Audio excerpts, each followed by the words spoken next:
Hello viewers, welcome to filmi craft. நான் உங்கள் அருண். இந்த எபிசோடில் நம்ம பார்க்க போகிற படம் 2019 ஒரு ஜெர்மன் கிரைம் ட்ராமாவாக வெளியான தி கோலினி கேஸ். இப்போது இந்த படத்துடைய ஒன்லைன் ஸ்டோரி என்ன அப்படின்னு நம்ம பார்த்துடலாம். ஒரு ஸ்டார் ஹோட்டல், அங்கே கொலை செய்யப்படுற ஒரு மிகப்பெரிய பிஸ்னஸ் மேக்னெட்டு.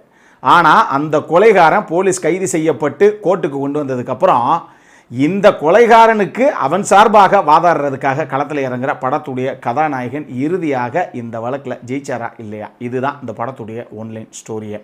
இப்போது இந்த படத்துடைய டீட்டெயில் ரிவ்யூக்கு போகலாம். முதல்ல இந்த படத்துடைய கதை என்ன அப்படின்னு நம்ம பார்த்துருவோம். படத்தில் நம்ம கதாநாயகனுடைய பேர் காஸ்பர் லெனின். இவர் பேசிக்காக ஒரு லாயர், அதாவது கத்துக்குட்டி. இப்போ தான் லா எல்லாம் படித்து முடிச்சுட்டு 3 மாதத்துக்கு முன்னாடி தான் லாயராக கோட்டை போட்டு கோர்ட்டுக்கு வந்த நபர் இவர். படத்துடைய ஆரம்பத்திலேயே ஒரு ரிங்குக்குள்ளே பாக்ஸிங் பண்ணிக்கிட்டு இருக்காப்புல தனியாக நம்மால். ஆனால் அந்த சீன் டக்குன்னு அங்கேயே கட் பண்ணப்படுது. இப்போ ஒரு பெரிய ஸ்டார் ஹோட்டல் மாதிரி ஒரு என்விரான்மெண்ட்டு, அப்படி ஒரு பெரிய ஹோட்டலை காமிக்கிறாங்க. அங்கே இருக்கக்கூடிய ஒரு காஸ்ட்லியான ரூமில் ஒரு மிகப்பெரிய பிஸ்னஸ் டைக்கூன், ஒரு பெரிய தொழிலதிபர் ஒருத்தர் தங்கியிருக்காப்புல. இப்போ இவரை பார்க்கறதுக்காக ஒரு நபர் வர்றாப்புல. இந்த வர்ற நபர் யார் அப்படிங்கிறது நமக்கு ஒன்றுமே புரியல. இப்போ அந்த பிஸ்னஸ் மேனி இவரை பார்த்து கேட்குறாப்புல, ஆமாம் நீங்கள் எந்த நியூஸ் பேப்பர்லேருந்து இன்டர்வியூக்கு வந்தேன்னு சொன்னீங்க அப்படின்னு கேட்கும்போது தான் நமக்கு ஓகே, ஏதோ ஒரு ரிப்போர்ட்டர் மாதிரி ஒரு நபர் அவரை இன்டர்வியூ எடுக்கிறதுக்காக வந்திருக்காரு அப்படிங்கிறது நமக்கு புரியுது. ஆனால் சரி நீங்கள் வாங்க நம்ம ரூம்குள்ளே போய் பேசலாம் அப்படின்னு சொல்லி அந்த பிஸ்னஸ் மேனை இந்த ரிப்போர்ட்டர் மாதிரி அப்படிங்கிற அவர் நினச்ச அந்த நபரை கூட்டிட்டு ரூமுக்குள்ளே போகிறாப்புல. போய் அப்படி திரும்பி நின்று சரி நம்ம ஆரம்பிக்கலாமா அப்படின்னு திரும்புகிற அந்த தருணத்திலேயே பின்னாடி இருக்கிற அந்த நபர் துப்பாக்கியை லோட் பண்ணுற சத்தம் நமக்கு கேட்குது. அப்போ அப்படியே பயங்கர ஷாக் ஆகிறாப்புல. அந்த பிஸ்னஸ் மேனு டக்குன்னு அப்படி திரும்பி பார்க்குறாரு, பயங்கர ஷாக்கிங்காக பார்க்குறாரு. என்ன நடந்துச்சுன்னு அதோட அந்த சீனை அங்கேயே கட் பண்ணுறாங்க. அங்கே என்ன நடந்துச்சுங்கிறது நமக்கு அப்பையும் காமிக்கப்படல. இப்போ இந்த இன்டர்வியூ எடுக்கிறதுக்காக அந்த ரிப்போர்ட்டர் மாதிரி ஒரு நபர் போனார் இல்லையா, அந்த நபர் கொஞ்சம் நொண்டி காலை சாட்சி வச்சு நடந்து அந்த ரூமுக்குள்ளேருந்து அப்படி வெளியே வந்து நேராக அந்த ஹோட்டலுடைய ஸ்டார் ஹோட்டலுடைய லாபிக்கு வந்து அப்படி உட்கார்றாப்புல. அங்கே போட்டிருக்க சோஃபாவில் அவர் நடந்து வரும்போதே அவர் ஷூவே பிஞ்சு போச்சு, அந்த ஷூவுடைய பாட்டமே பிஞ்சு போச்சு, கால் ஃபுல்லாக ரத்தம். அவர் அந்த நடந்து வந்த இடத்துல ஃபுல்லாக அவருடைய கால் தடம், அந்த பிளட் பிரிண்ட் அப்படியே இருக்குது ஃப்ளோரிங் ஃபுல்லாக. இப்போ அவர் நடந்து வந்து அந்த சோஃபாவில் உட்கார்றாரு. உட்காந்து அவர்கிட்ட டக்குன்னு ரிசப்ஷனிஸ்ட் மாதிரி இருக்கக்கூடிய ஒரு பொண்ணு டக்குன்னு வந்து, சார் என்ன சார் ஆச்சு அப்படின்னு கேட்குறாங்க. இவர் அந்த ரூமில் அந்த பிஸ்னஸ் மேக்னெட்டு இறந்து கிடக்கிறாரு, கொலை பண்ணிட்டாங்க, போய் பாருங்கள் அப்படிங்கிறாரு. அந்த அம்மாவுக்கு அல்ல இல்லை. உடனே டக்குன்னு ரிசப்ஷனுக்கு அந்த அம்மா உடனே ஓடி போய் சொல்ல, அவங்க போலீஸுக்கு கால் பண்ண. நம்மால் எந்த பதட்டமும் இல்லாமல் அந்த லாபியில் அப்படியே உட்காந்துருக்காப்புல. இப்போ இவரை அங்கேயே கைது பண்ணி கடைசியாக கோர்ட்டுக்கு கொண்டு வருது போலீஸு. நம்ம ஹீரோவை பொறுத்தளவுக்கு நேராக அப்போ தான் அந்த கோர்ட்டுக்கு அந்த கருப்பு கலர் கவுன்லாம் மாட்டிட்டு நம்மளால் அப்போ தான் வர்றாப்புல கோர்ட்டுக்கு. வந்த உடனே ஜட்ஜுக்கு கையை கொடுத்துட்டு, இவர் தான் உங்களுடைய ஆப்போசிட் லாயர் அப்படின்னு பார்த்தா பழந்துன்னு கொட்டை போட்ட ஒரு லாயர் அவர். யார்? ஹீரோவுக்கு ஆப்போசிட்டாக வாதாடுற அந்த லாயர். இப்போ அவர்கிட்ட போய்கிட்டு, இப்போ உங்களுக்கு எல்லா விஷயத்தையும் இவர் உங்களுக்கு சொல்லுவார், பார்த்துக்கோங்க. உங்களுடைய முதல் கேஸ் என்ன தெரியுமா? ஒருத்தன் ஒரு பெரிய பிஸ்னஸ் மேக்னெட்டை பட்ட பகலில் ஹோட்டலில் கொலை செஞ்சுட்டு எங்கேயும் தப்பிச்சு போக முயற்சியே பண்ணாமல் ஜம்முன்னு உட்காந்துருந்தான். போலீஸ் தொக்காக தூக்கிட்டு வந்து இங்கே உட்கார வச்சுருக்காங்க. அவனுக்குத்தான் நீங்கள் வாதாட போகிறீங்க. அவன் பண்ணது குற்றவாளி, அவன் குற்றவாளியே கிடையாது, அவன் பண்ணது குற்றமே கிடையாது அப்படிங்கிறதான் நீங்கள் சொல்ல போகிறீங்க அப்படின்னு சொல்கிறாப்புல ஜட்ஜு. இப்போ அந்த ஆப்போசிட்டில் இருக்க லாயர் ஹீரோ கிட்ட சொல்கிறாரு, இங்கே பாருங்கள், கிளியராக ஒரு விஷயத்த சொல்லிடுறேன். இறந்து போனது மிகப்பெரிய பிஸ்னஸ் டைக்கூன். இன்னொரு மேட்ரு, கொலை பண்ண அந்த கொலையாளி இருக்கான் இல்லையா, இவனுக்கு 70 வயசு இருக்கும். இவன் கிட்டத்தட்ட 30 வருஷமாக இந்த ஏரியாவில் தான் வசிச்சுக்கிட்டு இருந்த ஒரு ஆள். இவன் பூர்வீகமாக ஒரு இட்டாலியன் சிட்டிசன் தான், இருந்தாலும் ஜெர்மன் பேசக்கூடிய ஒரு நபர். அவ்வளவு கொடூரமாக இந்த கொலையை பண்ணியிருக்கான். நெத்திலேயே 3 புல்லட் உள்ளே இறங்கியிருக்கு. ஆனால் அந்த துப்பாக்கியில் இவனுடைய கைரேகை ரொம்ப கிளியராக இருக்குது. ஸோ இவன் தான் சுட்டு கொன்னா, அதை அவனே ஒத்துக்கிட்டான். அது ஒன்றும் பெரிய மேட்ரு கிடையாது. பத்தாவதுக்கு அவருடைய முகத்தில் ஷூவால் மிதித்து முகமே பிஞ்சு போகிற அளவுக்கு கொலை வெறியில் கொலை பண்ணியிருக்கான். அவனுக்கு தான் நீங்கள் வாதாட போகிறீங்க, மனசில் வச்சுக்கோங்க அப்படிங்கிறாப்புல. கதாநாயகன் ஜட்ஜுக்கிட்ட, சார் நான் ஒரு நிமிஷம் அவர்கிட்ட ஒரு வார்த்தை பேசிக்கலாமா? யாருக்கிட்ட? அந்த கொலைகாரங்கிட்ட போய் பேசிக்கங்க அப்படிங்கிறாரு ஜட்ஜு. இவர் போய் அந்த கொலைகாரங்கிட்ட வார்த்தை பேச போகலான்னு போனால் அவன் வாயவே திறக்க மாட்டேங்கிறான், நிமிந்து கூட பார்க்க மாட்டேங்கிறான் நம்மளுடைய ஹீரோவை. இவருக்கு பயங்கர கடுப்பு. போங்க, ஏன் நீங்கள் வேறு இதெல்லாம் ஒரு கேஸுன்னு. அவன் எதுக்கு பண்ணியா என்ன பண்ணியான்னு 2 வார்த்தை நம்மகிட்ட பேசினா தானே அவனுக்கு ஆதரவாக நம்ம ஏதாவது 2 பாயிண்ட்டை கோர்ட்டில் ப்ரொடியூஸ் பண்ண முடியும். அவன் நம்மளை நிமிந்தே பார்க்க மாட்டேங்கிறான், நம்மளை மதிக்கவே மாட்டேங்கிறான். இவனுக்கெல்லாம் ஒரு லாயரு, அதை போய் நான் வேறு வாதாடணும் அப்படின்னு பயங்கர கடுப்பு அவருக்கு. இதுக்கப்புறம் இறுதியாக இந்த வழக்கை எடுத்து கதாநாயகன் ஜெயிச்சாரா இல்லையா, இதுதான் இந்த படத்துடைய மொத்த கதையை.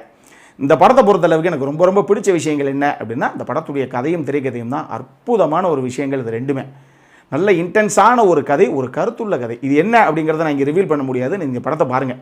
இதில் ஒரு முக்கியமான விஷயங்கள் நம்ம ஊரில் இந்த மாதிரி பல சம்பவங்கள்லாம் நடக்குது. ஆனாலும் ஒரு முக்கியமான விஷயத்தை இந்த கதையில் சொல்ல வந்து அந்த விஷயத்தை நான் நம்ம ஊரில் நடக்குதுன்னு சொல்ல வரல. ஆனால் இந்த மாதிரி அத்துமீறல்கள் நம்ம ஊர்லேயும் அங்கங்கே நடக்கத்தான் செய்யுது. அப்படி சில விஷயங்களை தான் இவங்க அற்புதமாக கொண்டு வந்திருக்காங்க இந்த கதையில். திரைக்கதையை பொறுத்தளவுக்கு இது ஒரு கிரைம் த்ரில்லர் கிடையாது.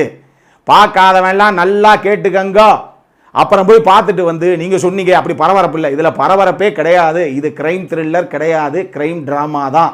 ஸ்லோ மோடில் தான் போகும். பட் மொத்த படம் பார்த்து முடித்தவொன்னா இந்த படம் நிச்சயமாக உங்களை கவரக்கூடிய படமாக இருக்கும். முக்கியமாக வேவ் லென்த், அந்த ஒரே வார்த்தை போதும் நம்மளுடைய வியூவர்ஸுக்கு புரியும். அவங்களுக்கு நிச்சயமாக இந்த படம் பிடிக்கிறதுக்கு வாய்ப்பு நிறையவே இருக்குது. இன்னொரு பக்கம் இந்த படத்தை நடித்த எல்லாருடைய பர்ஃபார்மன்ஸ், குறிப்பாக 2 பேர் நீங்கள் சொல்லணும். ஒன்று, இந்த படத்துடைய கதாநாயகனுடைய பர்ஃபார்மன்ஸும் சரி, இதில் கொலைகாரனாக ஃபேப்ரிசியோ கோலினி அப்படின்னு பேர் இருக்கக்கூடிய, அதான் படத்தில் அவர் பேர், அந்த நபரை தான் வந்து குற்றவாளின்னு போலீஸ் வந்து கைது செஞ்சுட்டு வருவாங்க. அவருடைய பர்ஃபார்மன்ஸ் ஆகட்டும் 2 பேரும் சூப்பராக பண்ணியிருப்பாங்க இந்த படத்தில். அட்டகாசம் 2 பேருடைய பர்ஃபார்மன்ஸு. இதுலேயும் குறிப்பாக ஹீரோவை பொறுத்தளவுக்கு அவருக்கு இப்போ தான் வந்து படித்து முடிச்சுட்டு வந்தவர். அவருக்கு என்னென்ன ப்ரொசீடிங்ஸ் எல்லாம் கோர்ட்டில் பண்ணணும் அப்படிங்கிறதே சரியாக தெரியாது. பொதுவாக இந்த மாதிரி, அதாவது நம்ம எப்படி ஜெயிக்க போகிறோம், அதுவும் இவ்வளோ பெரிய லாயருக்கு எதுக்கு அப்படின்னு இந்த தடுமாறக்கூடிய அந்த வக்கீல் கதாபாத்திரம் இருக்குது பார்த்தீங்களா, இந்த மாதிரி கதாபாத்திரங்கள் இருக்கக்கூடிய படங்கள் எல்லாமே ஜெயிக்கும். யாராவது இது வந்து யோசிச்சு பார்த்துறீங்களா? இந்த மாதிரி கதைக்களங்கள் எப்பயுமே ஜெயிக்கும். ஆனால் அந்த தடுமாறக்கூடிய வக்கீலாக அந்த கதாபாத்திரத்தை ஏற்று நடிக்கிற அந்த ஆக்டரோ ஆக்ட்ரஸோ பர்ஃபார்மன்ஸில் பிச்சு படல் எடுக்கணும். அப்படின்னா நிச்சயமாக அந்த படங்கள் ஜெயிக்கும். இதுக்கு எக்கச்சக்கமான படங்கள் என்னால் சொல்ல முடியும். நம்ம தமிழில் உதயநிதி ஸ்டாலின் நடித்த மனிதன் படம் இதே மாதிரி ஒரு கதாபாத்திர வடிவமைப்பு தான். அதில் உதயநிதி ஸ்டாலினுடைய கதாபாத்திரம். நீங்கள் மலையாளத்தில் எடுத்துக்கிட்டீங்க அப்படின்னா ஒரு குப்ரசிதா பையன், அதில் நிமிஷா சஜயனுடைய அந்த கதாபாத்திரம் இதே மாதிரி ஒரு கதாபாத்திரம் தான். நீங்கள் ஹிந்தி எடுத்துக்கிட்டீங்க அப்படின்னா ஸ்டேட் வெர்சஸ் மல்டிமஸ்கே, அந்த படத்தில் ஸ்மிதா தாம்பியுடைய அந்த கதாபாத்திரம் இதே மாதிரி ஒரு கதாபாத்திரம் தான். இது எல்லா படமும் ஜெயிச்ச படம் தான். எல்லா படமே அற்புதமான படம் தான். இதில் மனிதனை தவிர மீதி 2 படமே நம்ம சேனல் நம்ம ரிவ்யூ பண்ணியிருக்கோம். பார்க்கணும் அப்படின்னா பாருங்கள். இன்னொரு பக்கம் இந்த படத்துடைய எடிட்டிங், தேவையான விஷயங்கள் தேவையான காட்சிகள் மட்டும்தான் உள்ளே வச்சுருப்பாங்க. அதுவும் எடிட்டிங்கை மட்டும் சொல்லாமல் அந்த படத்துடைய வசனங்களையும் நான் சொல்லணும். ஆனால் அந்த வசனங்கள் வந்து எங்கே ரொம்ப இன்டென்ஸாக எழுதப்பட்டுச்சு நான் சொன்னேன்னா அந்த கதையை ரிவீல் ஆகிடும். நீங்கள் படம் பாருங்கள், உங்களுக்கே தெரியும். ஒரு சில இடங்கள் அவ்வளவு அற்புதமாக வசனங்கள் உட்கார்ந்துருக்கு இந்த படத்துக்கு. அடல் கான்டென்ட்டை பொறுத்தளவுக்கு இந்த படத்தில் அடல் கான்டென்ட் இருக்குது. இந்த படத்தை நீங்கள் ஃபேமிலியோட பார்க்க முடியாது. இந்த படத்திற்கு ஃபில்மி கிராஃப்ட் கொடுக்கக்கூடிய ரேட்டிங் 7.25 out of 10. இப்போது நம்மளுடைய அடுத்த செக்மெண்ட்டான இன்ட்ரெஸ்டிங் ஃபேக்ட்ஸ் அபௌட் தி மூவிக்கு போகலாம்.